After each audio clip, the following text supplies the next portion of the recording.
I'm Bill Gurley. I got to Silicon Valley in about 1997 and was fortunate enough to become a venture capitalist in 98. And the entire, first year of my career, I had zero interest in interacting with any form of government. It didn't seem necessary for what I was trying to do. I was working with founders and software and technology. I didn't see what it would bring me.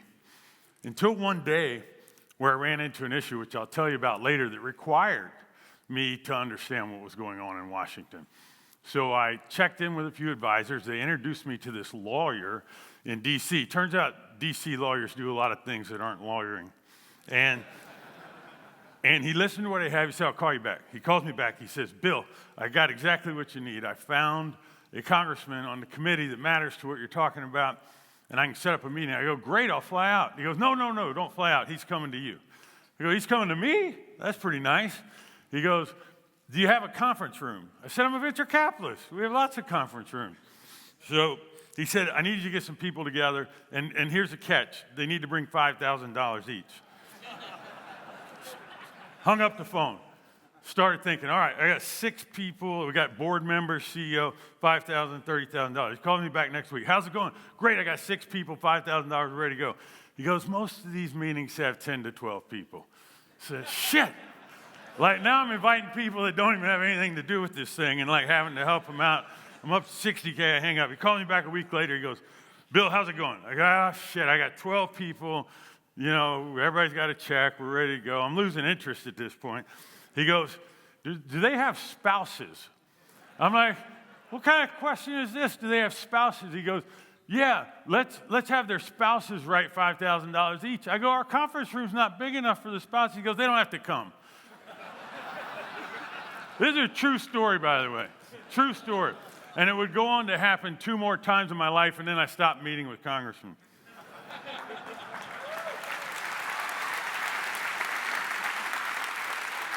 The reason that I needed to engage relates to this company. My 4th VC investment was in a company called Tropos Networks.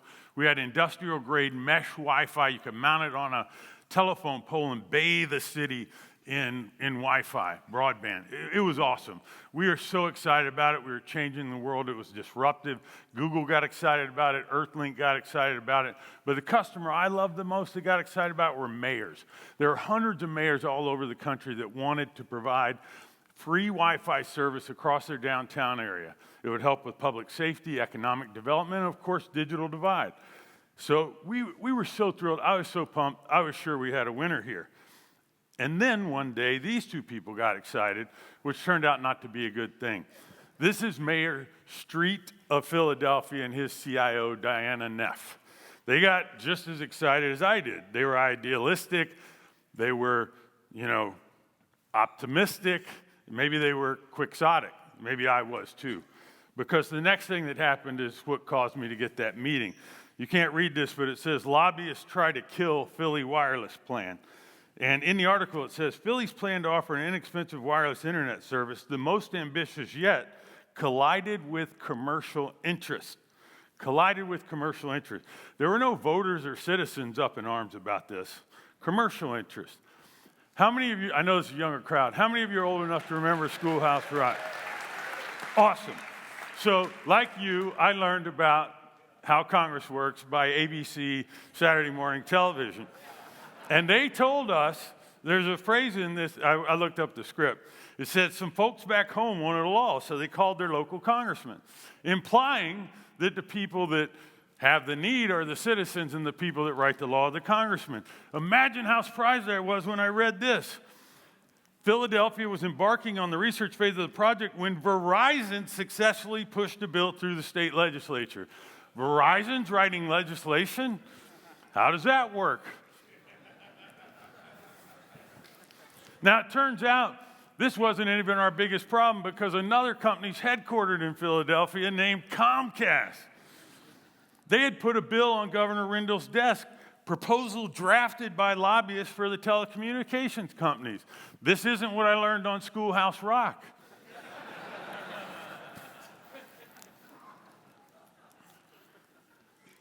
The governor whose bill that was on the desk of is Ed Rendell. He's on the right. Before he was governor, he was mayor of Philadelphia. The gentleman in the middle is named Michael Nutter. He would go on to replace Street and was a longtime council member. But the guy on the left was the real nemesis. This is David Cohen, chief lobbyist for Comcast.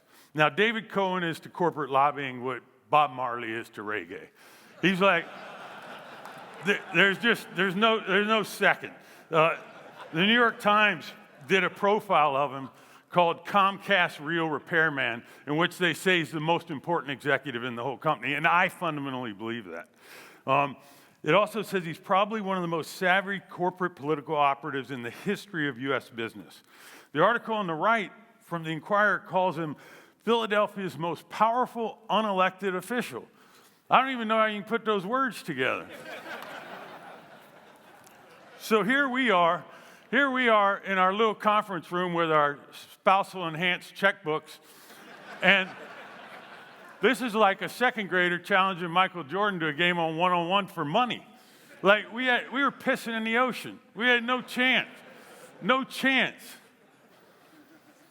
Now guess who offers citywide Wi-Fi? That one's easy. AT&T would join this fight. Within 2 years, they would outlaw municipal broadband in over 22 states. They just write it into the books and just took the power of these local decision makers away from them, all in the interest of the commercial interest, not the citizen.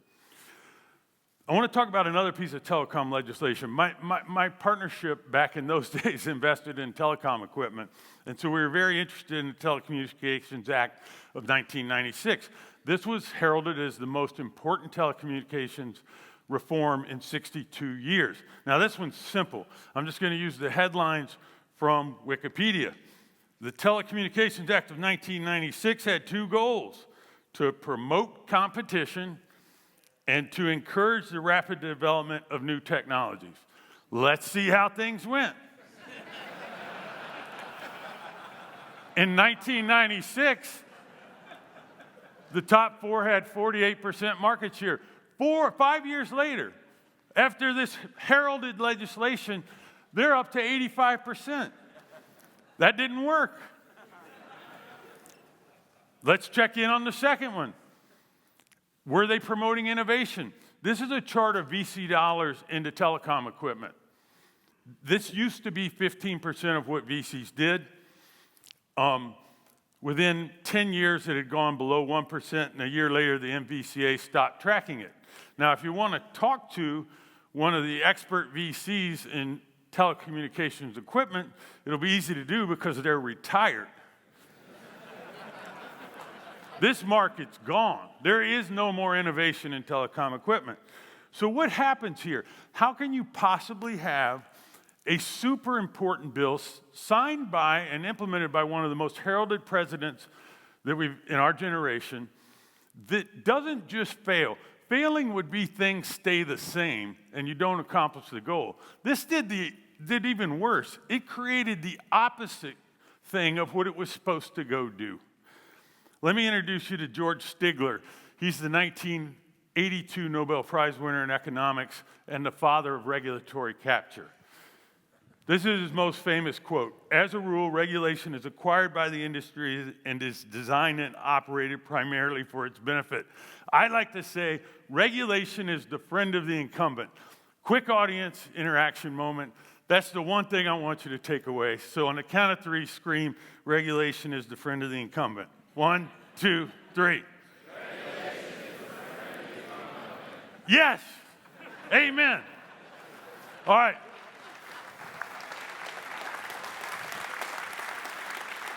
So this is the only slide I have with bullets because this is going to be a 2-minute regulatory capture 101, all from George Stigler's notes. The first thing he says, in regulatory capture, a special interest is prioritized over the general interest of the public. Sound familiar from my other stories? Leading to a net loss for society. A net loss for society, that's important. The two mechanisms they usually use is the second bullet, limited market entry and price protection or even price increases, which I'll show you more of. And then the mechanisms of influence are money, made worse by Citizens United, exposure, just time around people. And then 3, revolving doors. This is super important, and I'll show you one great example of that. That's people moving in and out. When they interviewed Christy on the pod the other day, they were talking about this in the military. All right, this is a piece of Morgan Stanley research from 1999.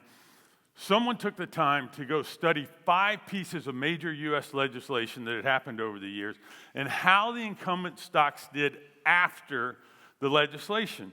And let's just steal a few sentences from this.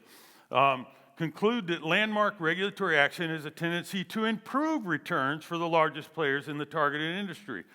Long-term investors should consider capitalizing on any temporary weakness caused by market reaction to regulation. Many attempts to increase competition or improve customer experience have failed. This is reinforcing what Stigler taught us. Here's a very simple, quick one. Number of new banks in the U.S., 2009, nothing. Dodd-Frank. Like, that's what happens. All right, 2 really good stories. You might not even believe them because they're so outlandish. Does everyone know who Epic is? It's hard to know because they're not public. It's a very large private company in Wisconsin that is the largest player in medical EHR software, medical records. And this is their CEO, Judith Faulkner. Now, get the year right, 2009, Obama put her on his health IT council. She was the only corporate representative. Should not surprise you that she's a major donor to Obama.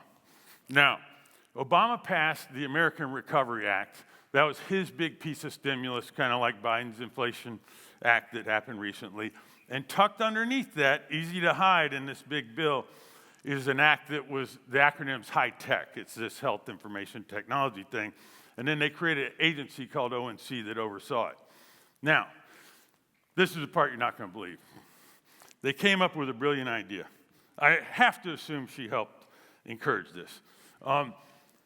Doctors would receive $44,000 each if they bought software. $38 billion. This is true. You can look it up. I'm not making it up. $44,000, give it to a doctor, implement some software.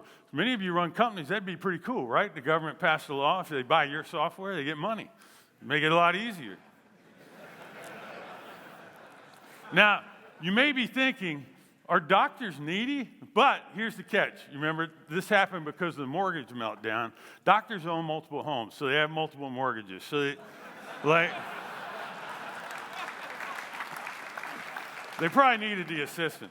Now, there's 2 more things about this act that are also unbelievable. First, there's a flaw. If someone said, I'm going to pay people to buy software, most people would be like, well, you're going to have a problem. They're going to buy it, and they're not going to use it, right? Well, they thought of that.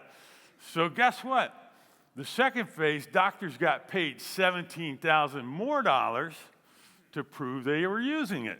It was called meaningful use. Plastered all over the website of all the HR vendors at the time. It gets even better. So the ONC decided the threshold of features you would need for your software to comply with this mandate. And I'm assuming they kind of took Epic's feature set and plowed it into this spreadsheet. But they got the Department of Justice to enforce people that didn't have the feature set that were getting the payments. And you had 3 record fines, $155 million, $57 million, $145 million against the lesser competitors of Epic. Unreal. If you've studied the innovator's dilemma, the way startups disrupt is they come in with lower feature products, but a feature that really matters to the customer and a simpler product, and they move up. They put a brick wall there, so you couldn't come up.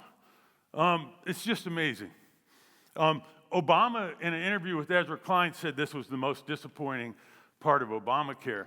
I mean, I think if any of us were in the room when they scratched this thing out, I could have told them that it would have failed. I mean, paying people to do stuff is just, it's not going to work. Now, you may ask, am I unhappy with Judith? I'm disgusted with it.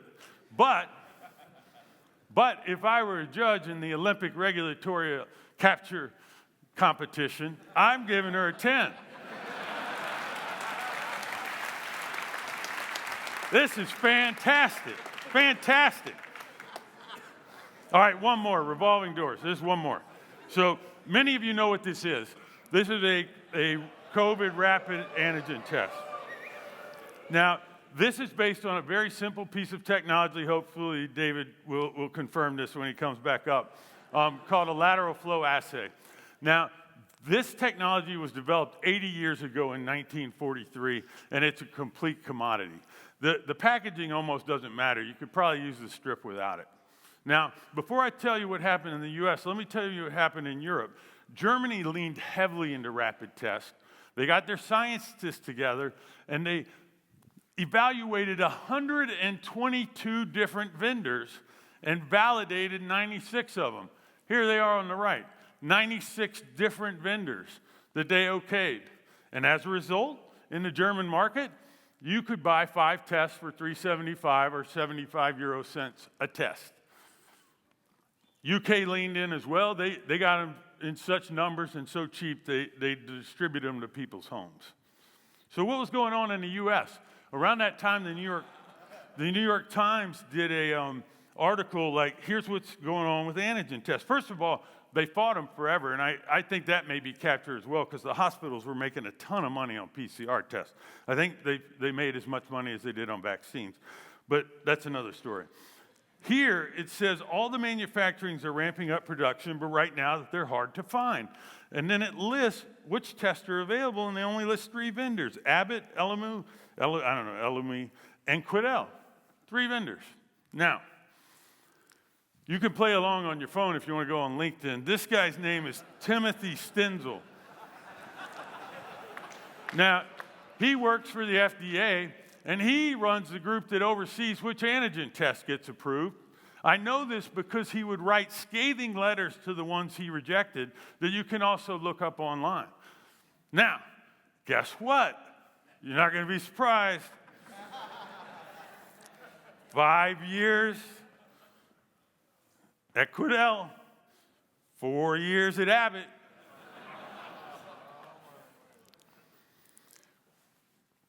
It gets worse. President Biden decided finally to lean into antigen tests and authorize $2 billion to go purchase tests. He should have gone to Germany and bought them out of the stores, but instead,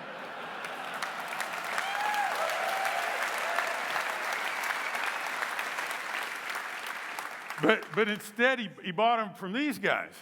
Now, I don't know if you've ever used this test. All that packaging is complete and utter bullshit and unnecessary. That popsicle stick thing, like everyone else uses the lateral flow assay plastic thing that you can buy super cheap. This was over-engineered.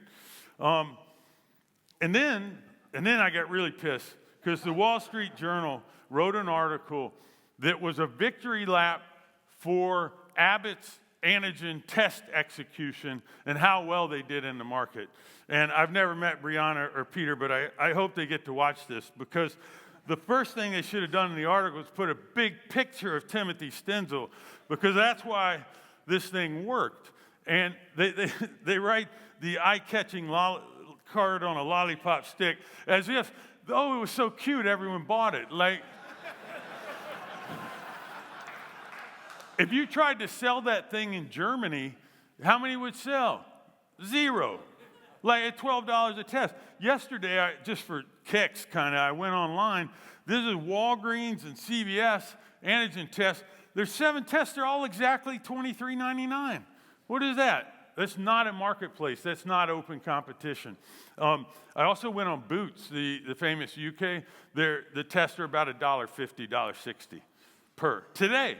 So you have a 6x differential in these tests today. And by the way, I'm not even talking about the fact that our citizenry may have been, much enhanced by having rapid tests at a much lower price if they were treated as the commodity they were. Of course, they weren't. Now, Washington's got its eyes on Silicon Valley, and it's from both sides. We got Lindsey Graham. We got Elizabeth Warren. There's an article here that says Marjorie Greene agrees with AOC, breaking up big tech. And you say, why? Why are they so interested in tech? This is a poll of voters. Voters don't care. Voters are more worried about the industries where there's a lot of regulatory capture, but they want to come after tech. I think I know why. I think they want them in the system, like the military, like finance, like telecom. They want them in the system because there's money. Now, if Elizabeth Warren attacks big tech, you think they might go fund the competitor. And you probably can't read this, but this is Open Secrets. Spend time on Open Secrets. 4 of the top 10 contributors to Elizabeth Warren are Alphabet, Apple, Microsoft, Amazon. You attack them, they have to come to you. Some of our peers in Silicon Valley seem to want them to come too. I think they've read Stigler. Circle, please regulate us. Brian's on later, so this is risky. The more regulation,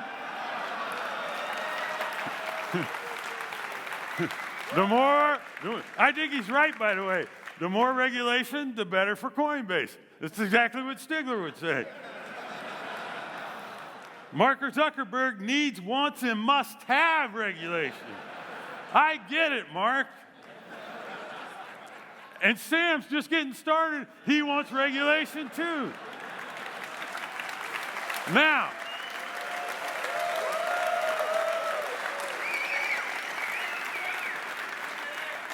there's a really scary thing in this AI space. The incumbents that are running to meet with all the government are spreading something that I don't think is accurate or fair. They're spreading a negative open source message. And I think it's precisely because they know it's their biggest threat. And I think what Meta's done with Llama 2 is actually super interesting. All right, I'm going to wrap up with 3 things, 3 takeaways. First, I'm not convinced we're very good at regulation. All 4 of the stories I told you were failures. Like, they were a net loss for society, as Stigler says. This is a picture of Patrick Moynihan, who was one of the best senators I think we've ever had. He kept a picture of a pin behind his desk as a reminder. He felt like Congress should have to have something similar to the Hippocratic Oath that doctors have. First, do no harm. And the reason he has that point of view is he feels personally responsible for the homeless situation in America. He signed an act with JFK in 1963 that shut down the mental health institutions. It had a second piece that was supposed to prop something up. This happens with policy. Second part didn't happen, emptied out the mental health. And when everyone talks about the homeless problem, they should read this interview with him because they don't go back and talk about this issue, but it's very relevant. So I don't think we're very good at it. That's the first thing. Second, I think regulatory capture gives capitalism a bad name. A couple of people yesterday said, we got to fix capitalism. I think where capitalism's broken is where the capture's the highest, right? Like I just showed you some examples.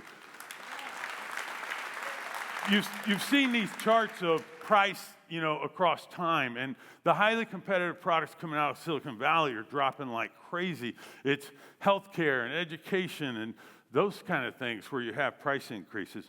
Lastly, one of my favorite authors is Matt Ridley, and these 2 books really cover the span of human time. And he talks about how 3 things, technology, commerce, and the sharing of ideas leads to prosperity for people, leads to increases in standard of living. And my big fear is that regulation is the opposite of this. It's a blocker to innovation. So if you care about prosperity and you kill innovation, you're going to kill prosperity, from my point of view. So in closing, the reason I picked this title is Silicon Valley's 2,851 miles away from Washington. And as these people put their eyes towards us, I would state the following. The reason Silicon Valley's been so successful is because it's so fucking far away from Washington, D.C. Thank you.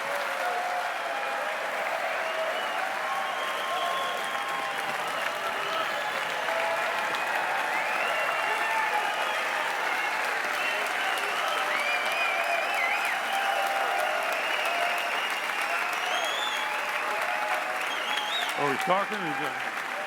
Okay.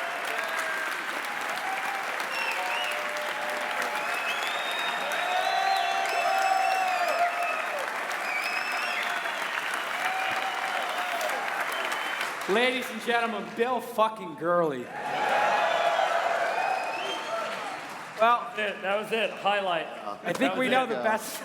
Let's all go home. I think the best talk in the history of All In. And we need to get it out there immediately so it can start going viral. And I think it will go very viral. Yeah. Well, I'm just a guy with some experiences, and I put it together in a deck. And if you take from it whatever you get, that's where it's going to go. I just think that regulatory capture is bad. So whenever take you have one it, you thing got to from run this. far, far away from it. Basically, this is what we do at All poker. day. Gurley, let's let you put a pin in it. What's the solution? What can we do? I figured you'd go there. Yeah. The first thing... Is politics an answer? Yeah. The thing that's actionable from my point of view is just massive transparency. So I'd love to see what Open Secrets does be kind of mandated and way more transparent. Like the minute a check lands, everyone knows.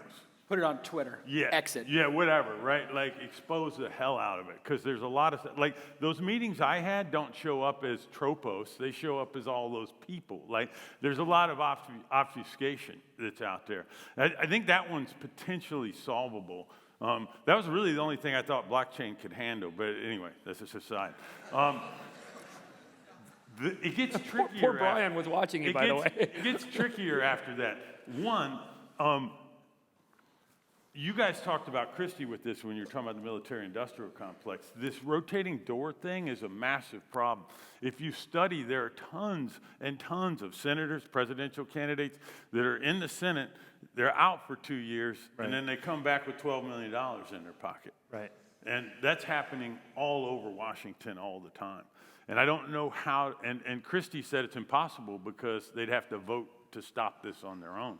And I think Citizens United should go away. Right. But it requires the same vote, And Gurley, is the existing regulatory capture like entropy? It only goes in one direction, or is it feasible to unwind? Or It feels that way. I mean, Yeah. one of the candidates you had on, or maybe two, were talking about like shutting down stuff. That ONC got shut down, which is actually kind of unusual and nice. Right.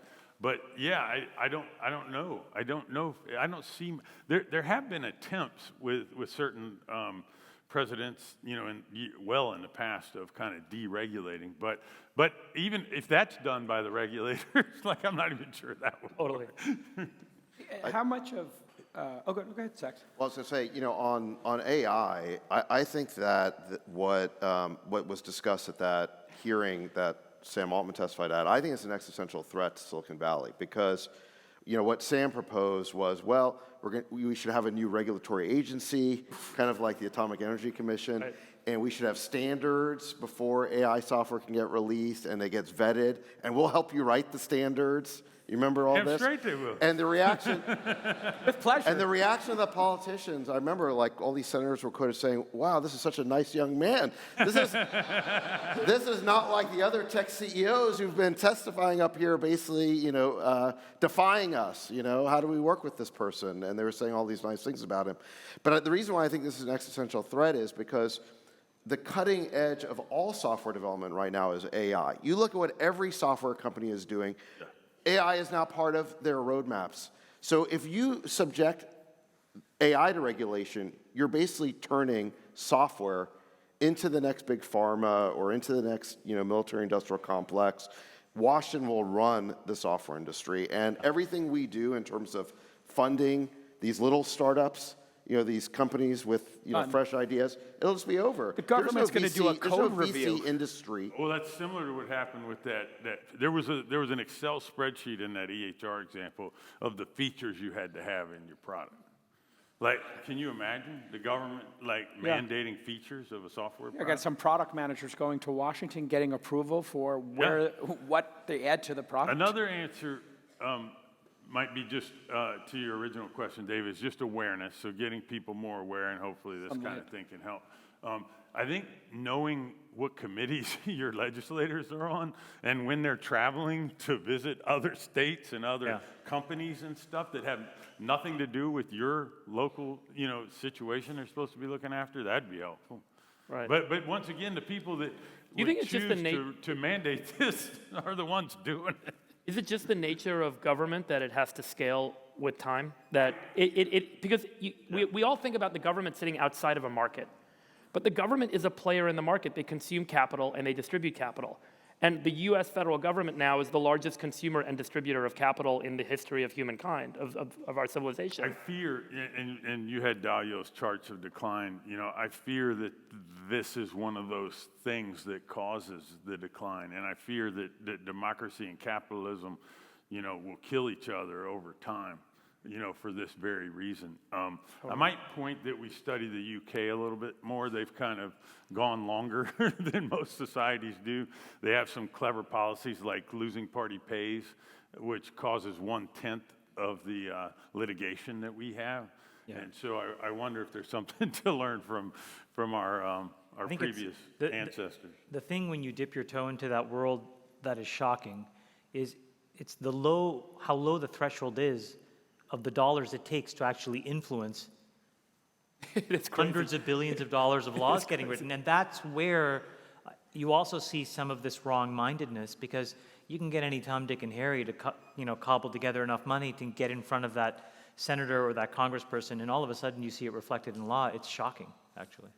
I was talking, some of you know David Crane, who's an operative in California helping people try and get things done. And I asked him about this, and he said the one thing you have to keep in mind is the duration of how long that person's going to be there. So if someone from Silicon Valley has a problem, they run to Washington, and they think they get one meeting, but are they coming back? Or, the teachers union is going to be there for 100 years.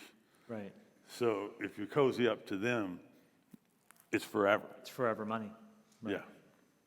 Why'd you do this personally? Why'd I do this? Yeah.